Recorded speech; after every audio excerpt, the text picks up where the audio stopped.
Nikki, welcome to After Hours. How are you today? I'm good, thank you, and thank you for inviting me. Oh, you're so welcome. As I say, we've been following each other for a little while now, but I just love your content and I love your story and what you're doing for, women to get into recovery as well. So it's just so kind of life affirming and we'll talk about that in a bit. But so where are you from originally then, Nikki? Because you've got an accent, haven't you? So, I'm originally from South Africa, and we immigrated to Scotland just over 4 years ago. Yeah. But like we were just talking about the weather, we've actually decided to move back to South Africa. So that's a big move that is on the horizon. Yeah. And is that down to the weather then? Yeah. Yeah. Pretty much down to the weather. Yeah. I mean, I don't get me wrong, obviously from Glasgow originally, and I love my country, I love my city, and I know the Isle of Man's kind of got similar kind of weather, but if you're used to having really nice hot weather majority of the time, then yeah, Glasgow does the west coast of Scotland, it rains. I remember when I was younger, well, when I moved to England, my friends were talking about rainy lunchtimes at school, and I was like, "What's a rainy lunchtime?" They were like, "Oh, when it rains, we would all go into the big hall and we'd maybe watch a film or play games." And I was like, "Are you kidding me? Like we would just be given our big coats and get out in it." So it was a tough childhood I had, Nikki. So tell us about your childhood. Where you grew up and when you had your first drink. Yeah, so I grew up obviously in South Africa, in Johannesburg, and I had my first drink when I was 17. Hmm. So I just remember feeling completely lost and like really uncomfortable in my own skin and really not knowing how to act around other people, like a huge amount of social anxiety. Hmm. And I almost felt like they forgot to give me the book on how to do life. Like, how did everybody else around me know what to do or how to interact socially? Hmm. So I remember being out at, it was a Italian club. It was like a dance disco that we all used to hang out at, and I had my first drink out in the bushes because we weren't allowed to drink. Hmm. And I just remember this feeling coming over me where it just melted away all of those insecurities. And I felt like I had finally found the solution on how to do life. I could interact with other people. I became this bubbly, outgoing person. I became the star of the show, which actually turned out to be the clown of the show, more like. Hmm. And yeah, from then on, I just used it as a coping tool, almost like medicine. I didn't like who I was inside, and alcohol helped me to be someone that I thought I was meant to be. Yeah, yeah. What's the legal age of drinking in South Africa? It's 18. It is 18 as well, yeah. But Yeah. it's interesting that, and I think, I didn't know what it was at the time, but obviously social anxiety. I was quite a shy kind of kid growing up, teenager, whatever. But like, you're right. It seems like everybody has got it all figured out, but actually, do they? I think there's like maybe one or two in a school year that have got that confidence, that outgoing nature to just kind of get on with it and speak their mind. And but the rest of us are all kind of, I don't know, not maybe not struggling, but just, I don't know whether it's like like social constructs that make us feel like we're not able to say certain things. Do you know what I mean? Like, well, oh, like I won't say that because that sounds stupid. But then when you have a drink, you just say whatever, and it's okay to say that stuff. It's not. No one's laughing at you, or they're not. They're kind of laughing with you or whatnot. And it's, yeah, but alcohol, you're right. It does have that kind of ability to make us open up, loosen up. But actually, I think if we just wait a bit longer, then as we get into adulthood, we get our confidence, and that's what I think with me, essentially, when I got sober at 40, I was like, okay, do you know what? I am quite a confident person, but I was always kind of masking it with alcohol, and I just got so used to having this social lubricant that I thought, well, why should I bother trying it without it? Is that kind of how it Yeah. was with you then? Yeah. Yeah, that's pretty much how it was with me as well. And I think just not being comfortable and confident in my own skin, I didn't really know like who am I? Like who was I? And I also felt like I was carrying this emptiness inside, Hmm. and alcohol almost filled that hole for me for a couple hours. Then of course the massive consequences came back later on, but yeah, as I've come into sobriety and I've learned to work on the inner stuff, like Hmm. the my nervous system, my confidence, feeling comfortable in my own skin. And I do think it also comes with age, where eventually you just don't actually give a damn what other people think about you anymore, you Yeah. know? Yeah. Yeah. Yeah. Whereas before I used to obsess about things like, oh my gosh, what do they think of me? Or oh my gosh, why aren't they answering my WhatsApp when Yeah. after 5 minutes? Am What I have I wearing the done? right am I wearing the right clothes? Am I watching the right films? Am I reading the right books? Is my hair do you know what I mean? All these things, especially when you're a teenager. And then I suppose in your 20s as well, because we live in a society where everything is kind of, trending or fashionable, and you don't want to be the kind of, left out in the cold type thing. So it's, yeah. So how was kind of, so you were 17, were you still at school at that point, and then did you go to university, and what was your working life like? Yeah, so at 17 I was still at school, and Hmm. then after school I went to university, and that was just diabolical because I went to study veterinary nursing. So the nurses and the vets all sort of lived in res together, Hmm. and there was a massive drinking culture. So we used to take the horse drip bags, so like the 5 liter drip bags, Oh, and we right, used to right. we used to fill them with vodka and orange, and Yeah. then we would take the drips and we'd sip on them, like tie them around our necks and sip on that as a vodka and orange, and it was absolute chaos. And but during university was the first time that I had this moment where, let me explain the moment and I'll tell you Hmm. why. Hmm. So it was the first time I felt accepted, and it was the first time I said to myself, oh wow, look, you're accepted because you're actually good at something. But the something that I got accepted at well with was I got accepted into the drinking club. Yeah. Yeah. And I Not was the not like first. Yeah, Oh, not like who you are as a person, or no. you're good at this, or you're in a sports team, or you're good at veterinary nursing, or it's no, you're good at drinking. We're accepting you for that. But you feel elated, I'm sure. Yeah, Exactly. It's like the first time I felt, okay, yay, I'm accepted, I'm finally good at something. And I was the first girl to be accepted into the vet's drinking club. So this was like a big badge of honor to wear.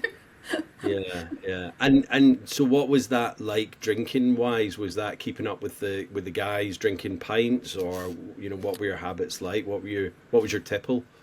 Yeah, no, it was anything and everything. It was just absolute carnage. I Yeah. mean, we used to have these parties in the res, and we used to have parties in the digs, where we were staying or where friends were staying. Um, I mean, I broke my kneecap once. Oh, I was, I was on the dance floor, and the dance floor was all sticky where drinks had yeah. obviously been dropped, and I was doing some kind of a funny move, and my foot got stuck, and my kneecap popped out to the side. Oh, Jesus. Yeah, but it didn't stop me. It didn't stop me. I Yeah. mean, I still carried on and had to go into hospital obviously the next day, and they wouldn't operate on me because I stank so badly of booze. Oh, wow. Yeah, so the So you pattern. continued on dancing or drinking, at least you were probably sat down after that happened, but like you still kind of ploughed on through until the next day, really. So No, I mean, I carried on for a little bit, and then my friends had to take me, and I yeah, had to go home. But yeah. yeah, I But it's called my mum.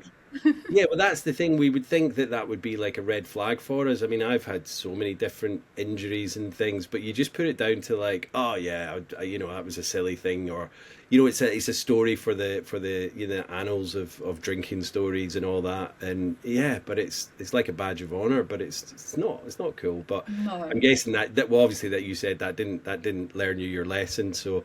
How were you doing at uni? Was that okay? Were you still doing the classes, the lectures and Yeah, coursework? yeah. Yeah. So what we would do is when we were majorly hungover, we used to hook each other up onto IV drips. Okay. I mean, me and my buddies at college and uni, we'd go for a couple of shots at, kind of break time or something at the union, but you guys were hooking yourselves up to like a cannular drip. Yeah. Yeah. Yeah, yeah, you know, we used to put put each other onto saline drips with a vitamin B solution inside, and in a couple of hours we was right as rain. Off we Ready went to to the next. ready to get back on it. Yeah. Yeah, yeah, Wow. And then insanity. yeah, well, I mean, it's the things we did, and was this like in the, and I don't want to guess your age, but kind of the late '90s, early noughties, or later than that, was it when you were? Um, no, that's 2001. I think I graduated from veterinary nursing school. Yeah, so like late '90s and that Hmm. was, I don't know what it was like in South Africa, but over here there was a massive drinking culture just in the media, in the music, everything we were listening to. It was booze, it was drugs, and Hmm. yeah, like if you weren't out partying, then you were a square. You were a Yeah. dud. You weren't really part of anything. So we just kind of all fell into that. Yeah, I'm sure there were people that were sober and not drinking, but I didn't know them. I didn't associate with them. Like if they told me they were a strong drinker, I'd be like, well, what am I What's going to wrong talk with to you you? about? Yeah, like I know, and it's so bizarre because I have now this stance where I'm kind of like, I don't really like booze at all now. I'm really, really against it, and it's Hmm. like, but I'm trying to show people that there is another life out there. So yeah, but how did your drinking kind of, did you get a job in veterinary nursing then, and kind of No, so I didn't. When I so the whole reason I did veterinary nursing was because I didn't get accepted into veterinary. So my right. plan my plan was to do veterinary nursing, and I actually did really, really well at it. And Mhm. I did get accepted into veterinary. But in between finishing my nursing and starting the veterinary course, I went to Mozambique for the summer holidays to go and look after the Mhm. horses on the beach and to do the horse riding for them on the beach. Wow. And that is where I met my now husband. Mhm. He was my diving instructor. Right, And right. yeah, yeah. So I never ended up leaving Mozambique and going Okay, to okay, start so you my just stayed, veterinary fell in course. love and stayed. Yeah, yeah. Yeah. Love it. Yeah. So yeah, my hubby and I ended up building our own dive center, scuba diving center in Mozambique, and we Mhm. ran that together for 12 years. Wow. And I'm guessing you get probably a lot of backpackers and things like that through Mozambique, and diving's definitely on the tick list for backpackers and stuff. So I bet it was a thriving business, but partying quite a bit as well with that. Yeah, Yes, a yeah. lot of backpackers, a lot of drugs, a lot of alcohol, a Mhm. lot of partying involved, like a crazy, crazy amount. So yeah, it was okay until it wasn't okay, until it was Mhm. starting to really interfere with me getting to work, with just life in general. It was just one big party that I never wanted it to end. I never wanted to come back to reality. That was really hard for me. Mhm. Well, you're Um, kind of your own boss and you've got your own business, so you're successful and it's doing well. And it's like, but if you're like that whole mentality, work hard, play hard, so you deserve it. And was your husband kind of is he a drinker? Was he a drinker as well, or? Yeah, so I mean, he would party, but he knew when to stop. You know, Yeah, he knew when enough was enough, where I would carry on until I fell down, or blacked out, or yeah, reigned in some kind of chaos. yeah.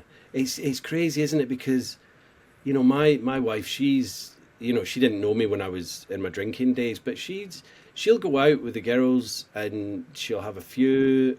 I've never seen her drunk. Like, she said she's drunk, and I'm like, you're really not, But it's like, how can they, in this day and age, how are they not finding that gene that we might have had, that others don't have, where they know where there's a line, and then they can just stop and go, right, I've had enough, and that's Uh, them for the night. But it's like, for me, yeah, literally drink until pass out, or if I didn't pass out, it was blackout, and then God knows how I got home, or if I got home, if I didn't end up in some random's party, after party and whatnot. It's exactly. so dangerous. But yeah, they must be researching it and finding out why so. And the thing is, right, with me, it's like, it is a drug, so the more you take of a certain drug, you're gonna get addicted at some level. There's people that I know that wouldn't think they've got a problem, but if you try and said to them, like, give up for a month or 2 months or 3 months, they probably wouldn't be able to do that. And it's because they might not have this negative impact on their life, but because their body's used to having that. Like, for example, there's a girl I knew, she would only have a bottle of Prosecco, and she was only little.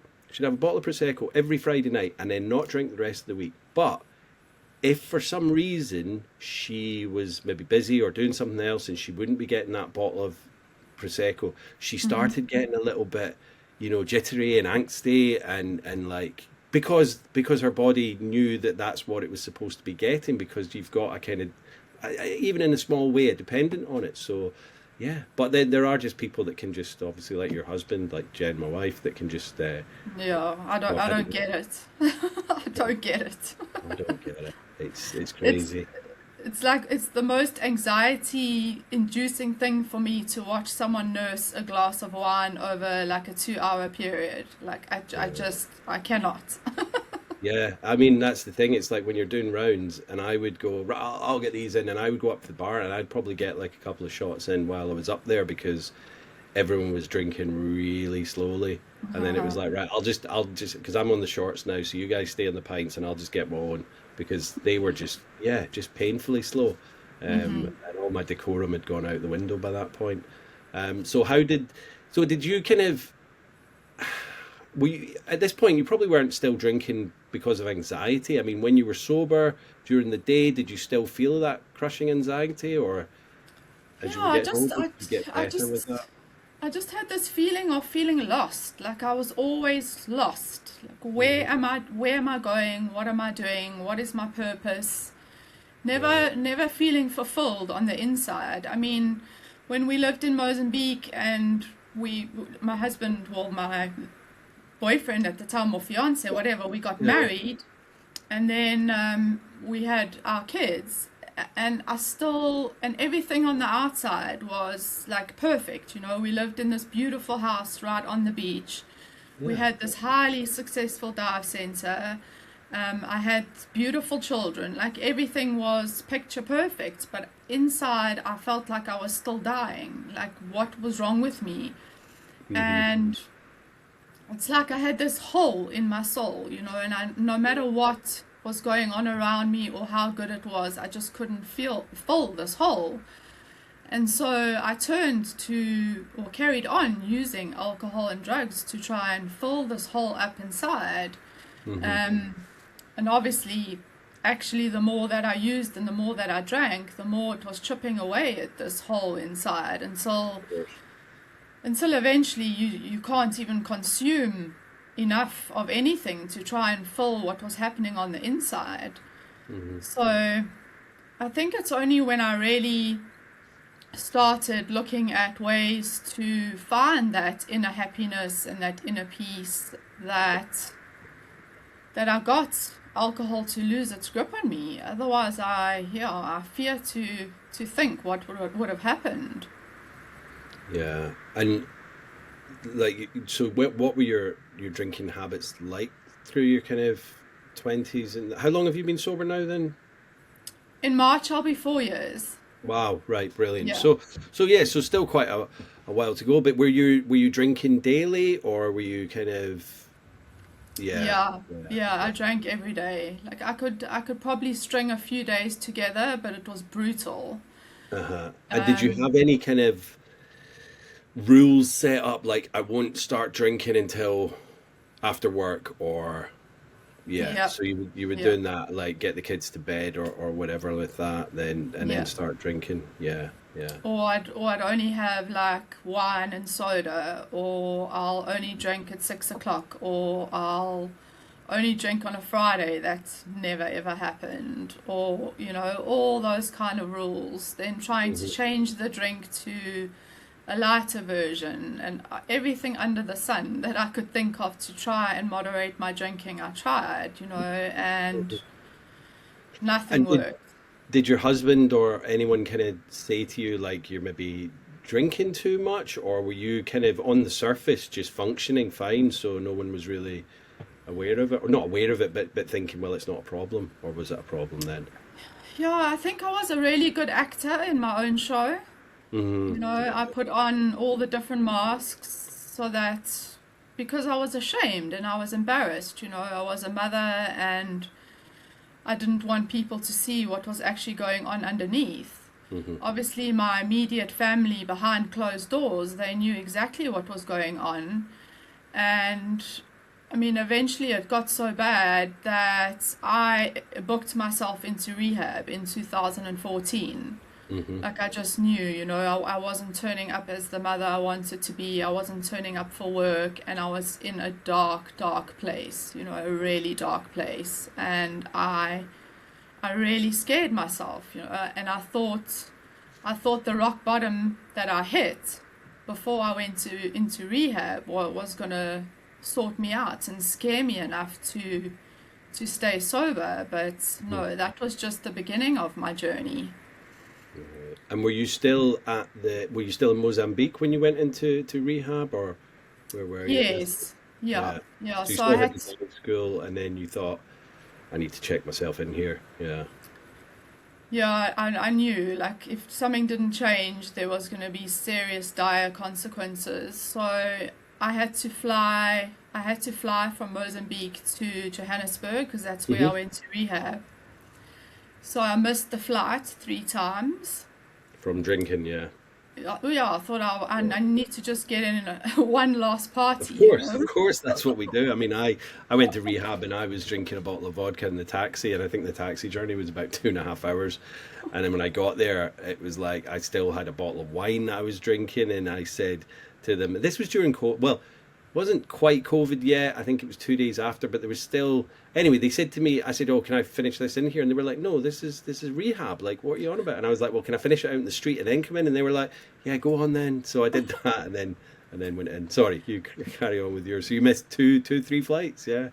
Yeah, and eventually I got there. So I booked myself into rehab, and I originally booked in for 4 weeks because I thought, I'm not that bad. 4 weeks is Yeah. gonna sort me out. And then I ended up staying for 6 weeks. Right. So I didn't see my kids. I didn't see my hubby for 6 weeks because they were still in Mozambique. Sure.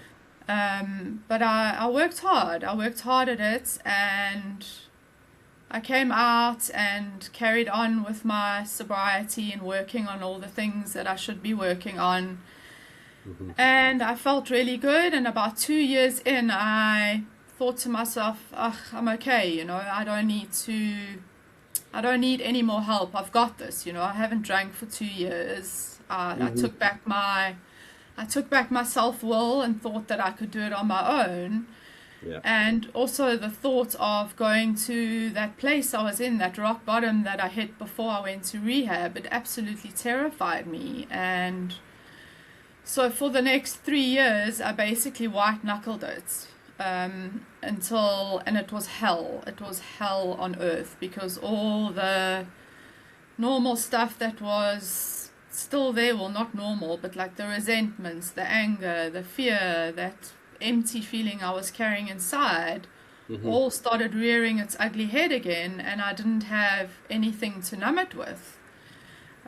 So it was hell, honestly, and I lost the plot at the end, and I eventually lifted a drink again after 5 years. 5 years. Wow. And was the rehab and then your 2 years, was that kind of fellowship based, like AA kind of recovery? Yes. Yeah, yeah. So after the 2 years, you kind of stopped going to meetings and thought, right, I've got this. I can do this. Right. That's interesting. Yeah. And then I suppose the 3 years was kind of almost like dry drunk, I guess, because you've still got all these Exactly. things in your head. And yeah, that sounds horrible. And I Hellish. guess like you've been drinking to fill that hole in your soul, as you said. Then you've got sober, and I guess those 3 years were just even worse because you're thinking, well, what am I even doing? Like I've got sober, and now I'm still feeling like horrendous. So yeah, Yeah, it was really a nightmare. It was a massive eye opener for me, and like looking back now, I believe I had to go through that to understand that sobriety is not just about putting down the drink, you know. Putting down the drink is really just the first step. It's what's got to come from underneath that is the really important part in order to live a life that is where we have that serenity and happiness and mhm. that peaceful feeling inside. So looking back now, I'm grateful, but at the time, I certainly was not God, grateful. no. And how was your kind of, I mean, those 2 years, that was probably quite good, the first 2 years of sobriety, like, but how was your family life after that? I mean, obviously your kids were getting older and your kind of married life, was that putting a strain on that? Because it sounds like you were probably quite depressed, if, at the least of things, not to mention all the other Very, stuff going on. very angry, very volatile, very happy one moment, sad the next moment, and like I didn't know what was going on. I just thought, well, I have to stay sober. This is what sobriety must be like. And it was, yeah, just I was all over the place. They didn't know what they were getting from one day to the next. My emotions were an absolute wreck, and I was like a child, really. Yeah, not able to maintain a, happy existence, or, like, yeah, it must have been horrendous, not just for you, but for them as well. And what was the catalyst, sorry, that made you pick up again after those 5 years? Yeah, after 5 years, I think it was just I'd reached the end of Yeah, my tether. I just could yeah, not take that feeling inside anymore, that anger, the raw emotions that were welling up in me every 5 minutes, and I just needed that relief. I wanted to turn it all off. Trying to hang on to the edge of my sobriety by a shoestring for those 3 years was I'd had enough. yeah, yeah, yeah. So you just thought, did you think like, I'll just have one and then I'll be okay? Or did you think I'm going to go back to it stronger than ever? Or did you just think it's just going to be the one? I'll take the edge off and then I'll get back on my sobriety. Yeah, I mean, I thought to myself, well, I've done this on my own for 3 years. Surely my drinking wasn't that bad, or my addiction wasn't that bad. I'm sure this time is going to be different. I'm sure this time I can just have a few, and within a few weeks, it was worse than when I went into rehab. Yeah. I mean, the real, like, I never went a stretch of 5 years apart from now, but like, if I do like 2 weeks, or I think I'd even done, well, I did close to 90 days one time. And yeah, like as soon as I went back to it, it was so much worse than before. It just grips you again, and that's what we try and tell people. Like, you relapse is part of recovery, but once you go back, it doesn't get easier, it doesn't get better, it No, only gets worse. So no, there's no one that's gone out again and said, "Wow, I'm really glad I went out." exactly, yeah, yeah. Like, I've got it mastered now. I know how to drink properly. It's like, Yeah. like, no, we've ruined that part. It's that whole, what is it? You can't turn a pickle back into a cucumber. But yeah, so what was that like? Because you didn't just do it for a while. Then it sounds like you were back. That would have been probably the start of COVID, I'm guessing, with the years just before that. Yeah, so a little bit before that, Yeah, just trying to think. So probably about it was two because I left rehab in 2014. So Yeah. 2019, I lifted a drink again. Right. Right. And yeah, I was drinking again for some time, and then it just had me again, back to the awful consequences, not getting up in the mornings, not being able to take my kids to school, and just all that shame and guilt, and not showing up as I wanted to. And in the back of my mind, still having that rock bottom that I'd reached before rehab, Hmm. still having it there, knowing that I knew I was heading in a similar direction. So I got myself back into the fellowship, Hmm. and I got 8 months of sobriety. Hmm. Then stopped going to meetings again because I started feeling better and thought that I've got this. The Yeah. self will is just Oh, incredible, we hey? we know best, don't we? We know Oh best. man. I am not surrendering to this. I know what I'm doing here. I know what I'm doing. Like I've done it, and it's like, no, you've clearly proved you can't do it. So why are you trying it again? Yeah, I yeah, know, insane. Insane. and absolutely. Well, that's it. It's the madness of it, isn't it? So yeah. Yeah. So so then that, So yeah. Go on. Sorry. so I had 8 months, and then yeah, lifted a drink again, and again back to worse than it was, as if it could get any worse. It was day in, day out. The drinking was starting earlier and earlier, especially on the weekends. I would start at like 10 o'clock in the morning. Hmm. So took myself back to the fellowship, and yeah, then things were going well. I was working hard, working a program, and then we immigrated to Scotland, Hmm.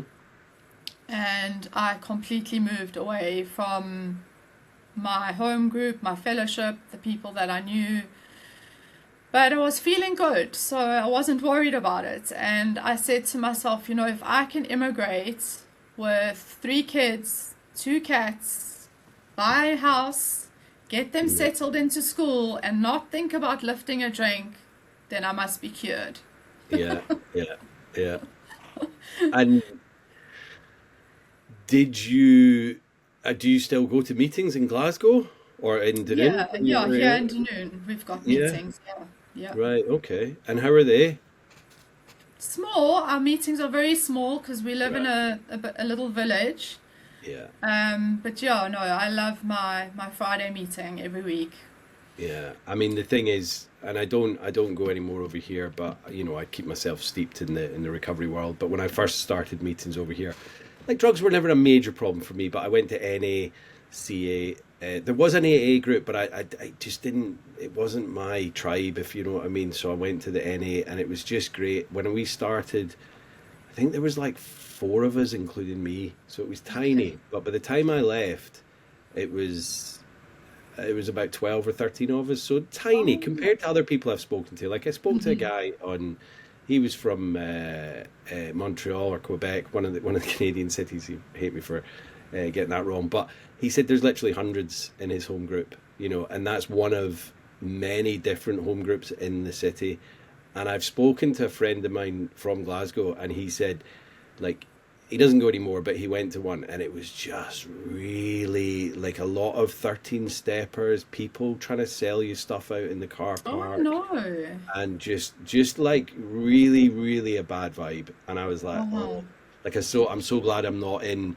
Like I went to one when I lived in Hull, and there was about 50 or 60 people in that group, and it was very similar. It was very like doer and really, really, I didn't come out of that buzzing like I did the ones over here. But it sounds like you've got a Uh-huh. really good one with, because I think once they get too big, there should be a. I'm not trying to say like oh, there's too many, you can't come in. Of course, they can't stop people, but it's time to kind of maybe set up another one, because how is everyone getting listened to and sharing when No, there's like it's too hundreds of much. people? Far too much. Yeah. That would freak me out if I walked into a room with 50 other people. No Yeah. way. Yeah. No. Especially if you're like my first meeting over here. I don't think I said boo to a goose. I was just No. feeling like I was only a few days sober. I was feeling rough as, and just all the shame and guilt and everything. But after a couple of weeks, like, you couldn't shut me up, because I felt comfortable. I was in my, I'm still really good friends with a lot of the guys and the women from the meetings as well. But it got to a year, and we had a bit of I think they called it circuit breakers to do with the lockdown, and Okay. we couldn't get in the room because of COVID. So we took the meeting out into the park, and I was always like, oh, if I can't get to a meeting, am I going to relapse? And that really scared me, so much so that I was like, well, I'm going to try and move on to like phase two of my recovery. And like, I know the meetings are there if I need them. I'm still going to do Mm-hmm. my, like, I still continued and finished my 12 steps, and I got a sponsor across, and I did all that. But I just didn't go into the rooms as much anymore. Mm-hmm. I Mm-hmm. still did smart for a while, but it's kind of, everyone's individual, and I'm so glad that you've kind of Absolutely. got back into them Mm-hmm. up there. So yeah, Yeah, yeah, I know, I and love it, the meetings for the community aspect. yeah, yeah, Like I do a lot of my own work that I feel now this time in sobriety has been like the missing link for me. A lot of the nervous system work. I've learned that I've got a really really sensitive nervous system, and I was basically living my entire life in fight or flight mode. hmm So working on regulating my nervous system so that I feel like I'm not spiraling all the time has been a massive turning point in my sobriety. yeah. So tell us a little bit about that, and what's your company called, and what is it that you offer people? Tell us a bit about that, the nervous system and that, because it's really interesting. I've not delved into it fully myself, but it'd be interesting to hear about it. Yeah, I think it's just everything that I felt like what that was missing from the inside for me when I spoke about when you asked me when I had my first drink and I spoke Hmm about how I had this empty feeling inside. I feel that from a very young age I wasn't able to process my emotions, and it's not because I was brought up in a house where anything was bad or anything was wrong. I hmm just think emotions weren't really spoken about when we were growing up. I remember my mom saying to me, just put a smile on your doll. Like anytime I used to try and express how I was feeling, like mom, I feel sad, or mom, I feel this, she would just put a smile on your doll, and just carry on. So Yeah, I think yeah. from a young age I learned to suppress those emotions. So anytime any kind of emotions did arise, they were very overwhelming, and I would just reach for a drink to numb them. hmm Um, it's a quick fix, isn't it, to do that? Yeah, yeah. yeah, yeah. So just an off switch, just turn it off. I can't bear the feeling of any kind of emotion that used to run through my body. So hmm from a young age, I didn't know how to do that. I didn't know how to process any of those emotions. And I know that I was a very anxious child. Like anxiety was high for me, but I didn't know that it was anxiety. I didn't know how to express that. So carrying on through my adult life, I lived with that anxiety, but also the fact that I was just running through my day from next one task to the next task, making sure everybody else around me was happy, but never hmm making sure that I was okay. Like self care and self love was an absolute foreign concept to me. No, hmm when I came into sobriety this time around, it's been the number one priority that I do. Like I have to come first. If I'm not Yeah. feeling on the good, if I'm not feeling good on the inside, everything around me is going to fall apart. And I think that has been one of the turning points, like a massive step forward for me, making sure that I am happy and filled up on the inside, because that will just overflow into every other area of my life, and it does. hmm hmm No, I mean, like when I was in rehab, they said, "Oh, you've got to do this for yourself and no one else, and you've got to get sober for yourself." And I was like, "Yeah, yeah, yeah."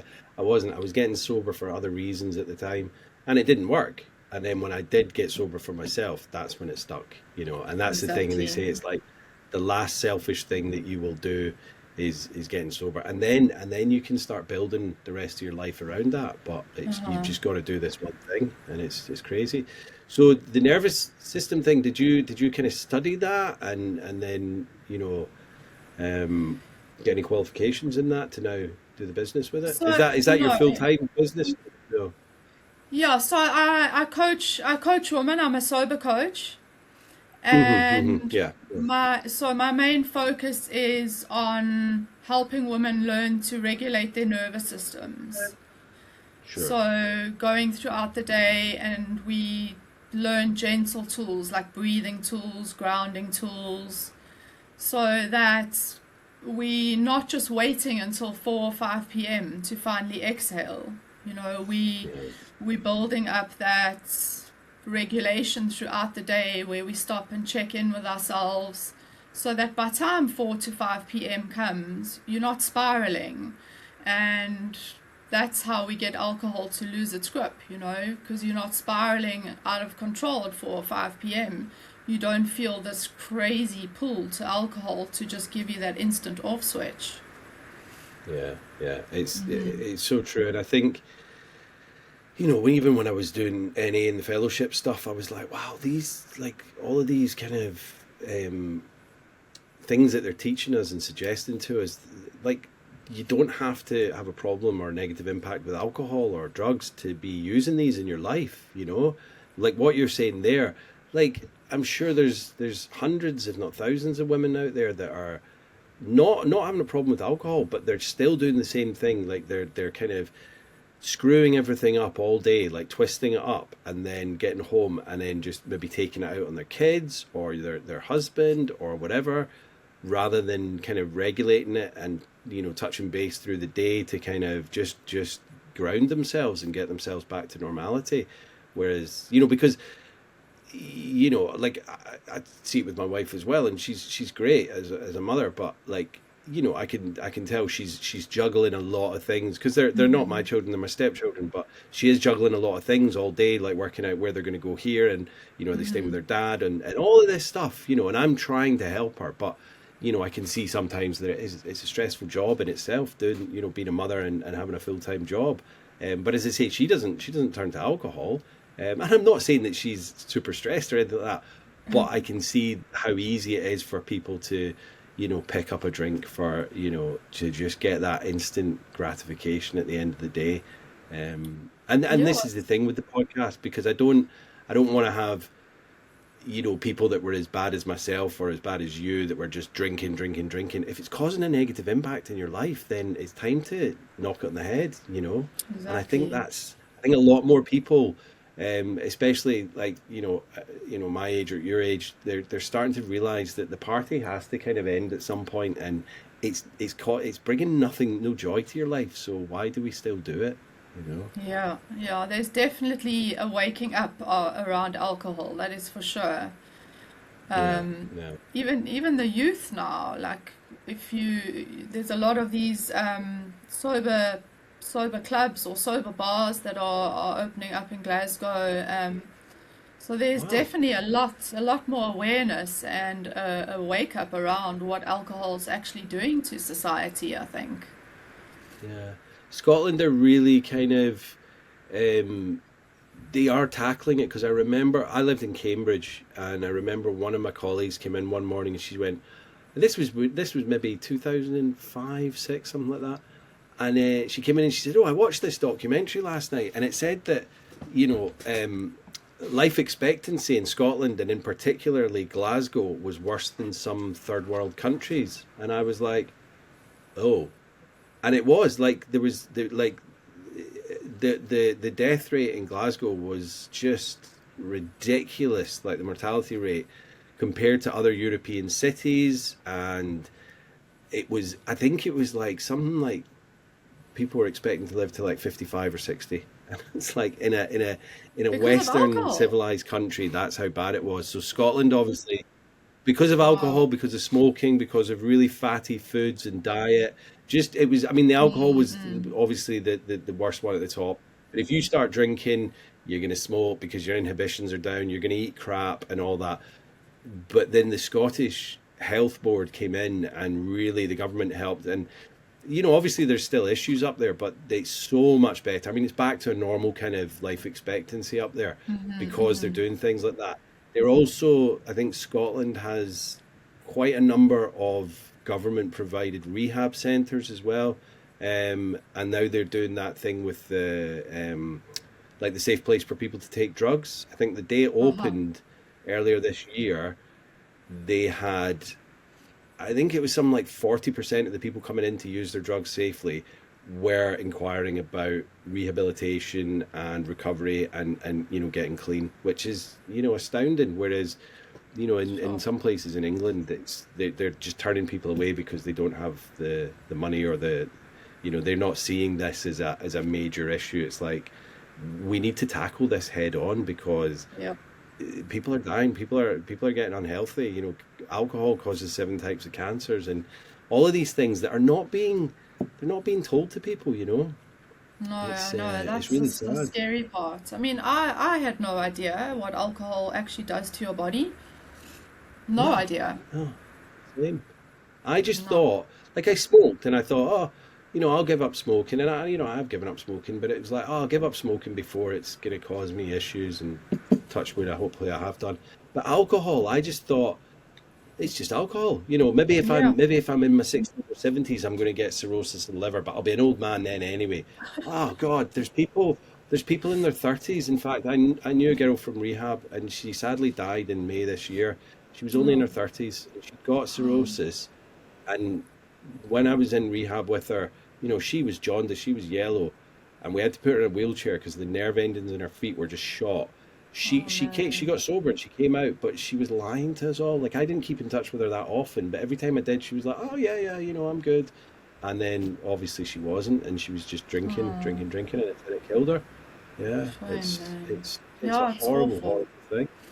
It Yeah, really yeah. is. But like I say on the podcast, like I think it is time for the governments to start putting labels on bottles. Like I'm not saying we're going to go to prohibition time and stop people drinking, but at least if people know the dangers, Yeah, I mean, it'll they put it on definitely cigarette boxes. exactly, exactly. But that took a while as well. I mean, I Yeah. remember when I Yeah. started smoking, it wasn't on the No. packets. It wasn't. And then you would look at the packets and go, "Oh my God, this is a horrible one," but you just didn't care, and you'd spark up. But you knew at least we were aware of the dangers. But you The know, seed was planted.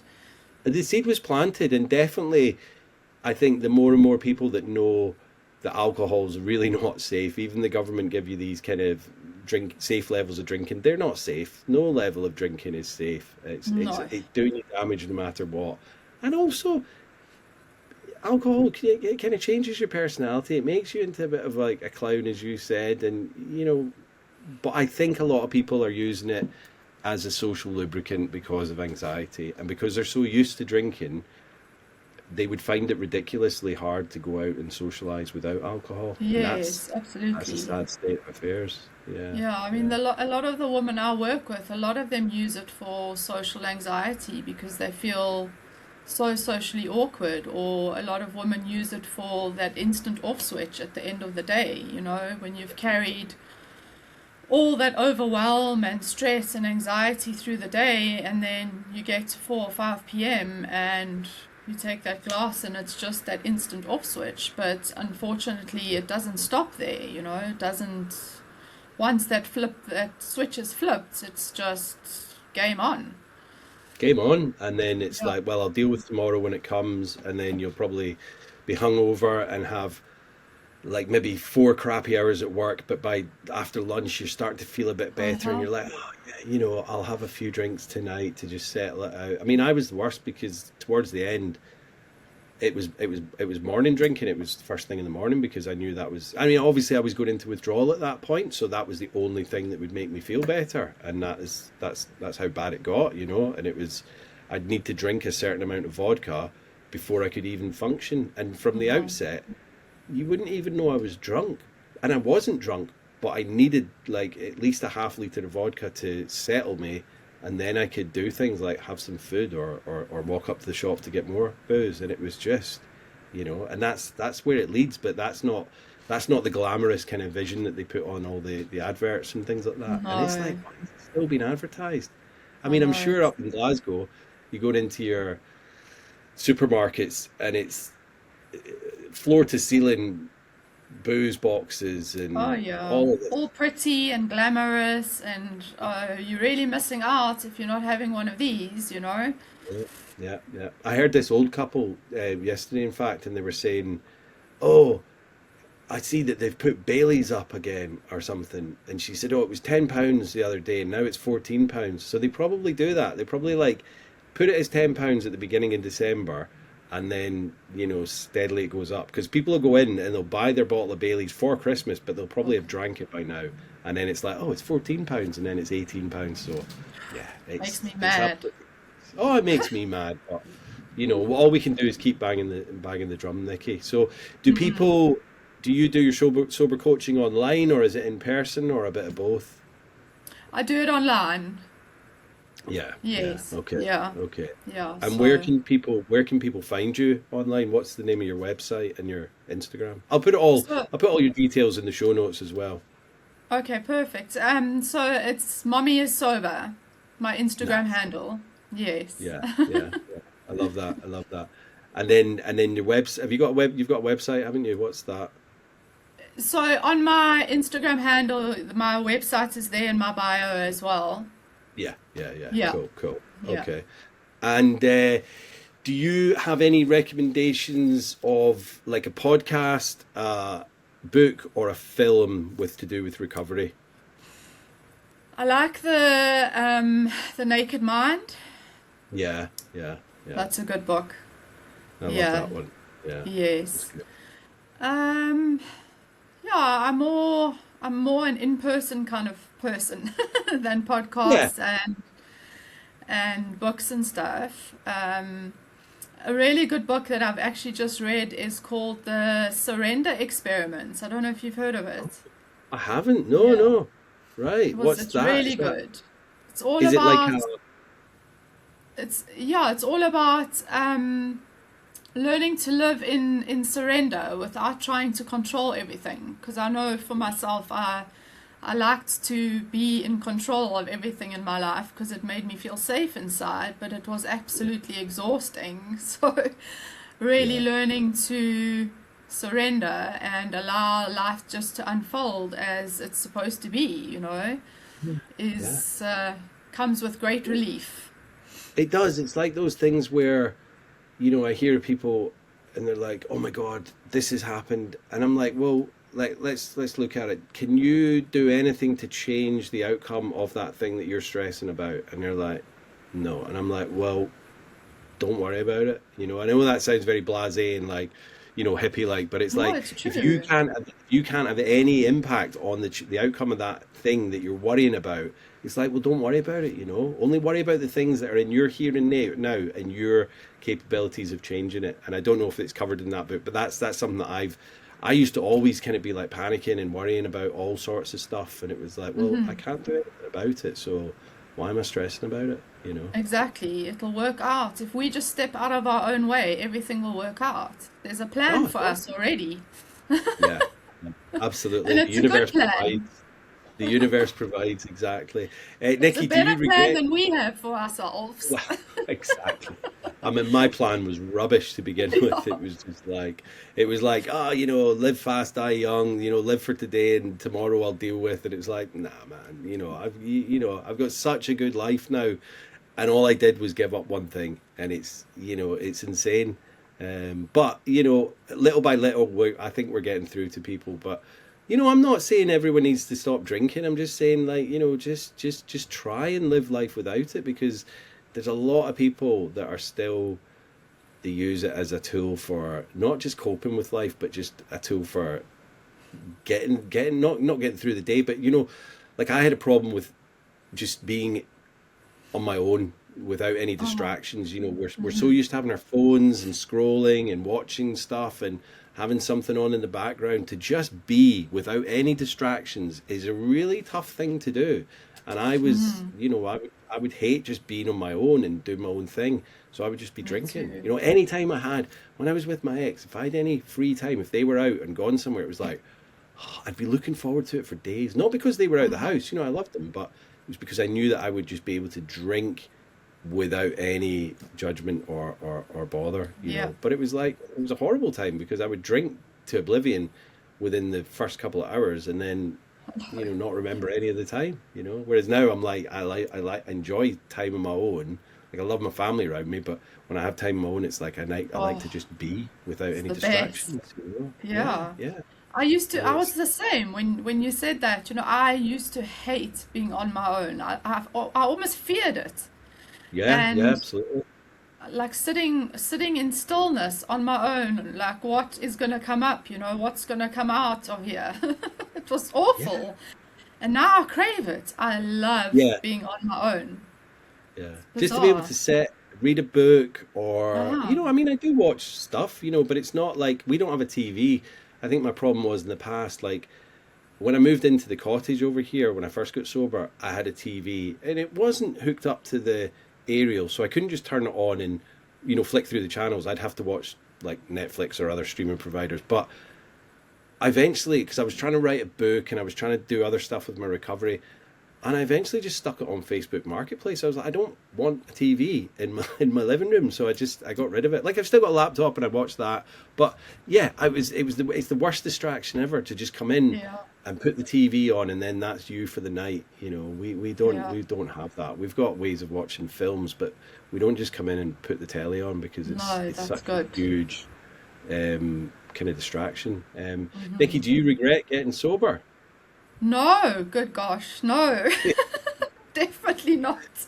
I don't know Yeah. if I didn't get sober, I fear that I might not even be here. So I am very, very grateful to be here and be sober and be alive, just living my life, feeling everything makes me feel alive.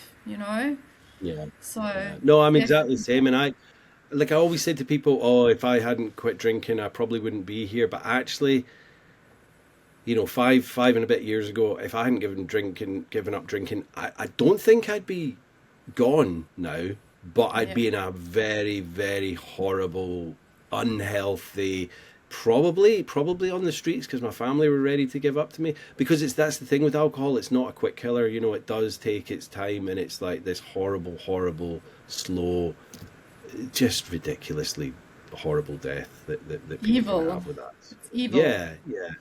So, I'm so glad that I'm, living my best life and not partaking in boozing anymore. What advice would you give to anyone that was kind of, early stages recovery or sober curious? Wake up every single morning and put yourself first and pour love into yourself every day. Because if you love yourself, that love is going to overflow into every other area of your life. And Yeah. it'll do that automatically. I love that, Nikki. That's a great way to end it. Thank you so much for coming on the podcast. It's been an absolute pleasure chatting to you and hearing your story. And I really appreciate your sobriety and all that you're doing for women and your sober coaching as well. So thank you. Thank you. And thank you for thinking of me and for inviting me. Oh no, without a doubt, you've got an amazing account, and as I say, I'll put all your details in the description of the podcast. So hopefully, people will be reaching out to you as well to get some of your nervous system recovery work as well. I love that. Love that. I'm going to look into that as well. But thank you.